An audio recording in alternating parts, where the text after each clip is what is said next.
Thank you very much for coming. I'm very impressed that you're here.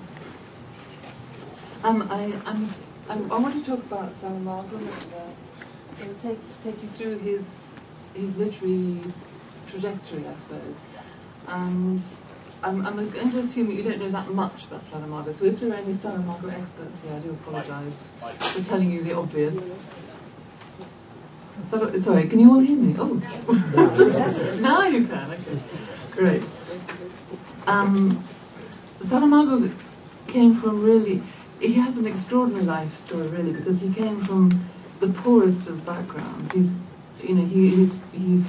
Both his grandparents were illiterate agricultural workers, and his father became a policeman, which is, not a very lofty position in Salazar's Portugal.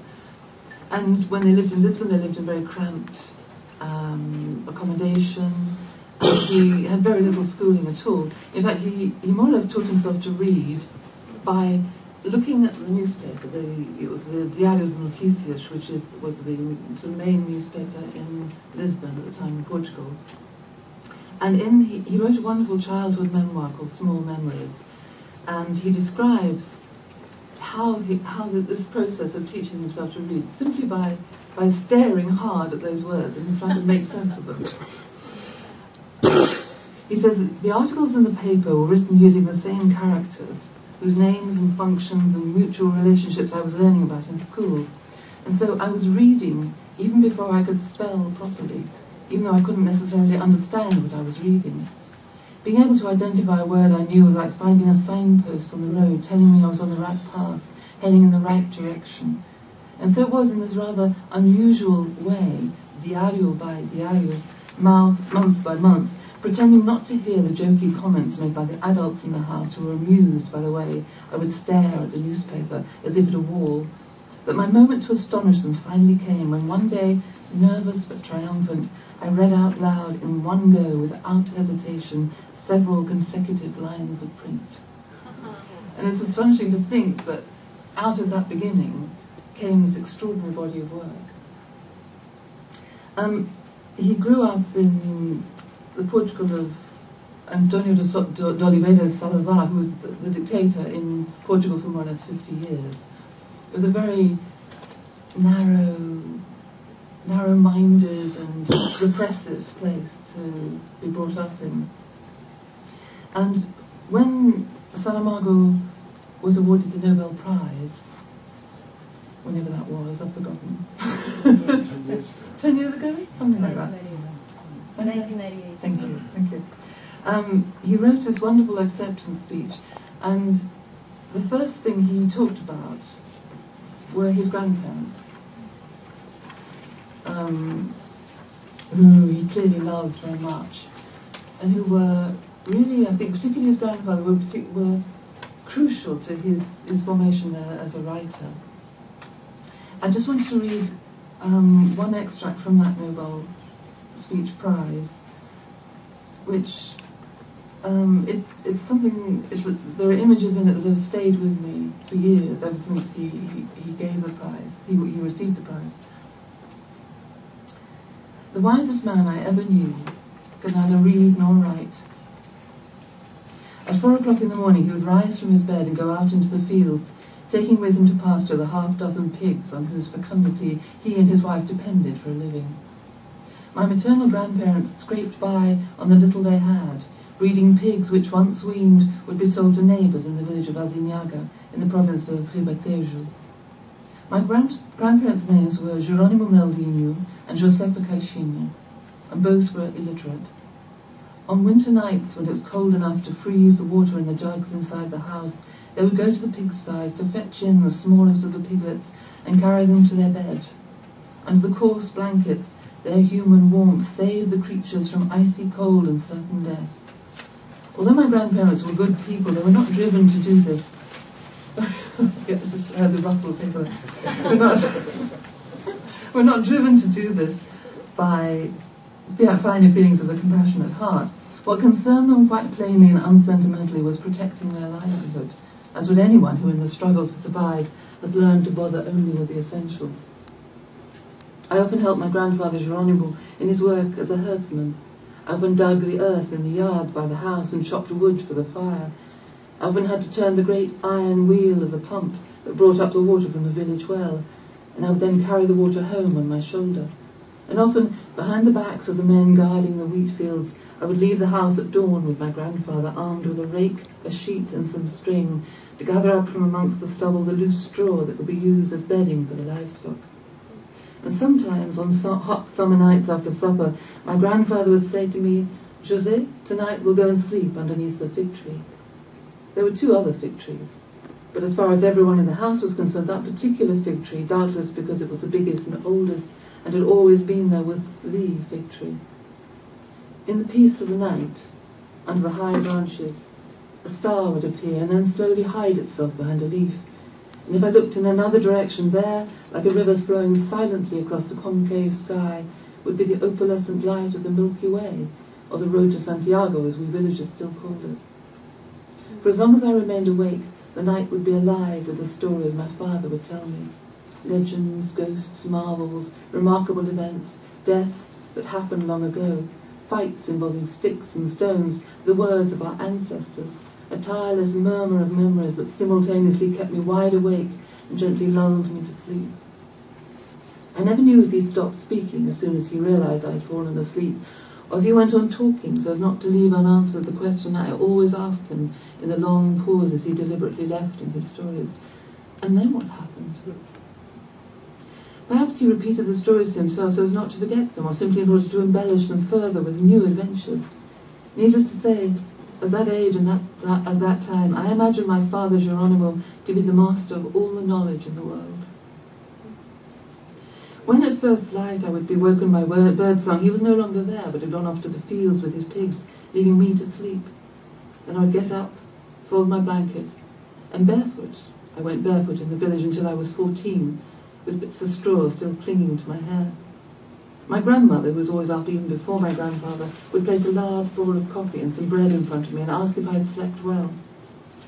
If I told her some bad dream provoked by grandfather's stories, she would always console me by saying, "Don't worry, dreams aren't real." I would thought then that although my grandmother was a very wise woman, she was not on the same high level as my grandfather, who when he lay down beneath the fig tree with his grandson José beside him, was capable of setting the whole universe in motion with just 2 words. It was only years later, when my grandfather had left this world and I was a grown man, that I realized that my grandmother did in fact believe in dreams. What other interpretation could I give to the words she spoke one night while sitting at the floor of her humble house, where by then she was living alone? Gazing up at the stars, large and small, she said, "The world is so beautiful, it makes me sad to think I have to die."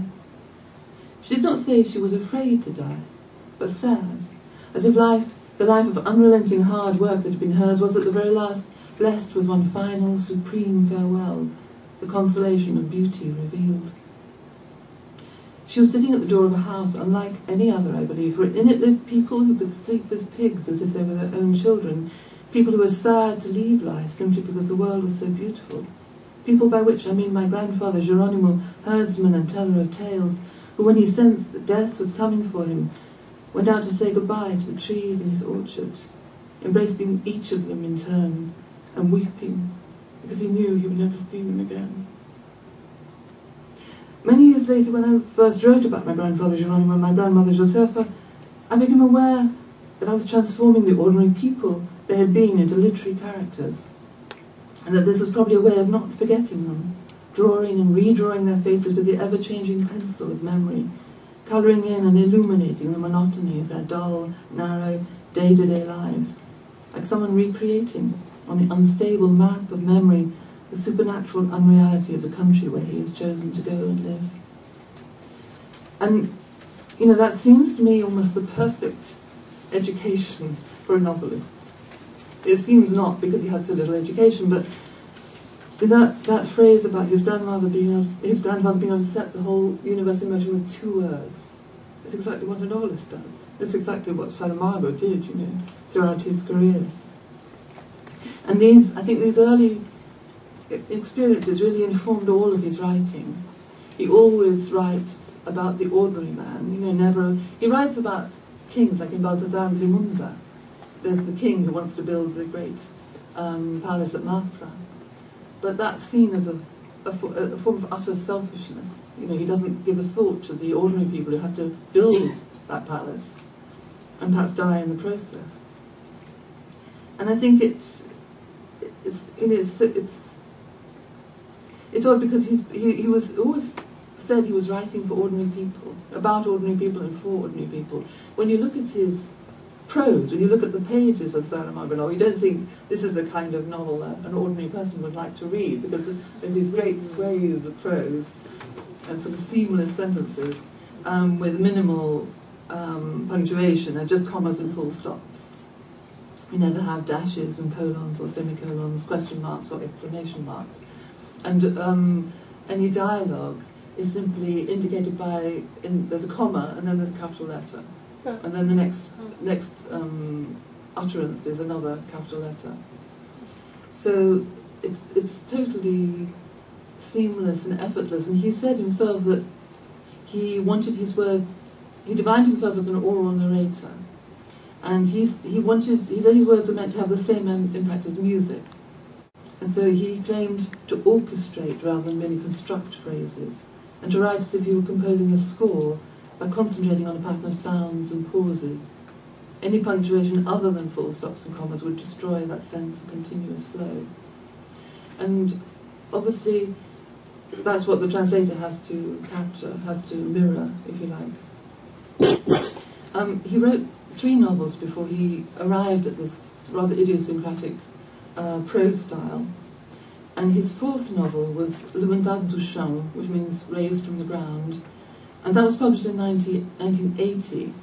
But for reasons I'm not clear about, it's never been translated into English until now. I just finished translating that, and that's going to be published in December of this year.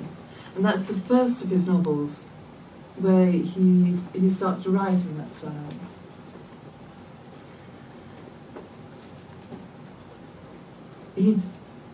It's also, when he wasn't always a writer, and he wrote those 3 novels which made no impact whatsoever, and they were sort of standard novels, you know. But then, after the Carnation Revolution, which is 1974, he'd been working as the editor of the Diário de Notícias, the very newspaper from which he learned to read, and he got the sack. And this somehow was the kind of kick he needed to abandon, you know, earning his living as an editor or whatever, or a translator indeed. He translated from French. And he went to the Alentejo, which is sort of, I don't know, would it be the equivalent of the Deep South, maybe? But it's a poor and agricultural area. It's sort of south of Lisbon and north of the Algarve. And he lived there for some months, and he talked with people who lived there, and he heard their stories. And he follows a particular family of landless peasants. They were living in almost sort of feudal conditions, really. They had no power whatsoever. They had no land. They were entirely subject to the landowners' whims of whether there would be work or whether there would not be work. And he charted their fortunes really from the early part of the 20th century until 1974, which was the revolution. And is also concerned with the role of the Portuguese Communist Party in fighting for workers' rights. He describes this process, how he came upon this way of writing. He says, "I was already at the 20th section of the book and not very happy with it, when I realized how it could be written. I saw that I would only be able to write it if I did so as if I were actually telling the story. That could not be done by putting a so-called oral language into writing, because that's impossible, but by introducing into my writing a mechanism of apparent spontaneity, apparent digression, and apparent disorganization in the discourse. I say apparent, because I am only too aware of how much work it took to ensure that it turned out like that." And it's an extraordinary style, really. And I know I've spoken to lots of people who read Saramago for the first time, and they always say initially they feel it's quite difficult to follow those sentences, but how easily they get carried along on that kind of wave of prose. I just want to read one example from that novel, Raised from the Ground.